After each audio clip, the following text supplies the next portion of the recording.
మనసున ఉన్నది చెప్పాలనున్నది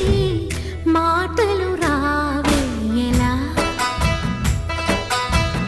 మాటున ఉన్నది ఓ మంచి సంగతి